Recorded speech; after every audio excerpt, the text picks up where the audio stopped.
আসসালামু আলাইকুম রহমতুল্লাহি বারাকাতু। রোজা রাখছি, তারপরও মনের মাঝে বহুত একটা কষ্ট। কারণ একজন মানুষ আসছে আমাদের অঞ্চলের থেকে, বেলেগ একটা গ্রামের মানুষ।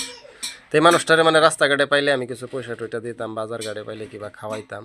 তো এই মানুষটা আমার বাড়িতে আসছে কিবা পাওয়ার আশা আর কি, কিছু পয়সা টয়সা যদি দিই তাহলে কিবা করবো আর কি। তো মানুষটা আসার পরে দেখলাম মানুষটার দুইটা পাও ফোলা। আমি বাদে ধারণা করলাম যে মানুষটার কিডনিকের কিবা প্রবলেম হইলো।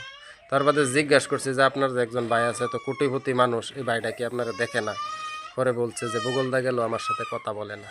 আসলে আমি এরকম ধরনের ভাই যারা পৃথিবীর মাঝে আছে তাদেরকে আমি বলতে চাই, এই টাকা আপনি কবর নিয়ে যাইবেন, না এই টাকা আপনি শাক বানায় খাইবেন? কি করবেন আপনি এই টাকা দেয়া বলেন? মানুষের জীবনের মাঝে যত কামাই করতেছে দেখছি, এর কয়েক ভাগের এক ভাগও মানুষে খায়া মরতে পারে না, সব থইয়া যায়। পোলাপানে লাস্টে হেয়াল কুত্তার মতো এগুলা ডাক্স খায়া, লেকো খায়া, নেশা খায়া, জোয়া খেললে এই টাকাগুলো শেষ করে। তাই আপনার এই টাকার কি মূল্য আছে? আপনি টাকা কামাই করতেছেন কিন্তু আপনার টাকা আল্লাহর নামে খরচ হইতেছে না। আজকে আপনার ভাই বেমার, আর যা আপনার মহল্লার কোনো একজন মানুষ অসুস্থ হয়ে আছে, কোনো একজন মানুষ খাইতে পারতেছে না।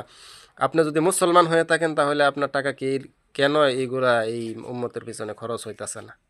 তো এই জন্য আজকে মানে অল্প চিন্তিত আর কি।